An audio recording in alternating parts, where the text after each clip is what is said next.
رابعہ بصری رحمۃ اللہ علیہ کو دنیا سے گئے ہوئے 1200 سال ہو چکے ہیں، لیکن ان کا نام آج بھی زندہ ہے۔ رابعہ بصری نہ کوئی شہزادی تھی، نہ کوئی ملکہ تھی، نہ کوئی وہ خوبصورت تھی، نہ کوئی خاندانی تھی، بلکہ عورت ہونے کے لحاظ سے ہر عیب ان میں تھا۔ ان کی عادت یہ تھی، وہ روزانہ عشاء کی نماز کے بعد غسل کر کے کپڑے بدل کے اپنے خاوند سے پوچھتی، کیا آپ کو میری ضرورت ہے؟ وہ کہتے کوئی نہیں ہے۔ تو پھر پوچھتی مجھے اجازت ہے؟ وہ کہتے اجازت ہے۔ تو پھر مصلے پر کھڑی ہو جاتی اور فجر کی نماز تک مصلے پر کھڑی رہتی تھی۔ ان کا خاوند جلدی فوت ہو گیا، جوانی میں ہی بیوہ ہو گئی۔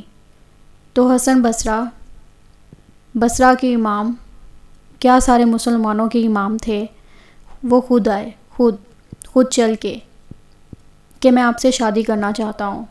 کوئی شادی کا شوق نہیں تھا ان کو، وہ تو اولاد کے قابل نہیں، شکل و صورت ان کی نیکی، اور جو ان کا اللہ سے تعلق تھا، ان کو یہ لالچ ہوا کہ یہ میری بیوی ہو جائے تو اس کے طفیل میری بخشش ہو جائے۔ تو ان کے پاس آئے، کہنے لگے رابعہ میں آپ سے شادی کرنا چاہتا ہوں۔ خود پیغام لے کے آئے تو انہوں نے فرمایا میری 4 باتوں کا جواب دے دو تو میں شادی کر لوں گی۔ کہنے لگے کیا؟ کہا یہ بتاؤ میں جنتی ہوں کہ دوزخی؟ کہنے لگے یہ تو میں کچھ نہیں کہہ سکتا۔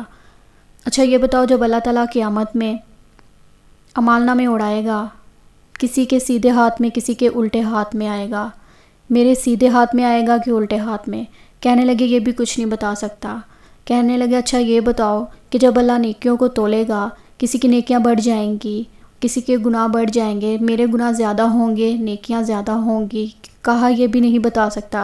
کہا اچھا یہ بتاؤ جب لوگ پل صراط سے گزریں گے، کوئی پار نکل جائے گا، کوئی نیچے گر جائے گا، تو میں پار نکلوں گی یا دوزخ میں گروں گی؟ کہنے لگے یہ بھی نہیں بتا سکتا۔ تو پھر فرمایا اچھا جاؤ مجھے تیاری کرنے دو، مجھے ان 4 باتوں کی تیاری کرنی ہے، میرے پاس شادی کے لیے وقت کوئی نہیں ہے۔ جو اللہ سے دوستی لگا لیتے ہیں اور اللہ دنیا ان کے لیے مسخر کر دیتا ہے، اللہ دنیا ان کے پاؤں میں ڈال دیتا ہے۔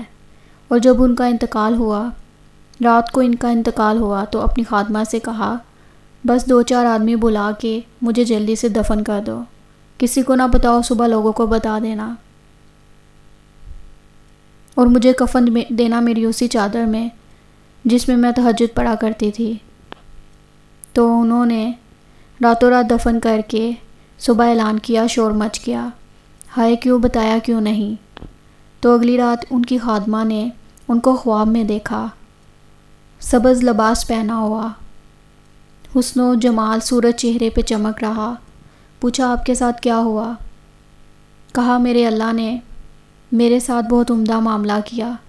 کہا آپ کی وہ چادر کہاں گئی جس میں آپ کو کفن دیا تھا؟ کہا وہ اللہ تعالیٰ نے اتار لی ہے اور مجھے جنت کا جوڑا پہنایا ہے، وہ اس چادر کو اللہ نے سنبھال کے رکھا ہے، جب قیامت کے دن میری نیکیوں کو اللہ تولے گا تو اس چادر کو بھی اس میں تولے گا۔ انہوں نے پوچھا منکر نکیر کا کیا ہوا؟ کہا وہ آئے تھے تو انہوں نے مجھ سے کہا من ربو کی، تیرا رب کون ہے؟ تیرا رب کون ہے؟ میں نے منکر نکیر سے کہا جس اللہ کو 40 سال نہیں بلایا، اس کو 4 ہاتھ زمین کے نیچے آ کر میں بھول جاؤں گی؟ جس رب کو 40 سال میں نہ بلا سکی، اس کو 4 ہاتھ زمین کے نیچے آ کر میں بھول جاؤں گی؟ تو منکر نکیر نے کہا اس کا آگے کیا حساب لینا، چلو بھائی واپس چلو۔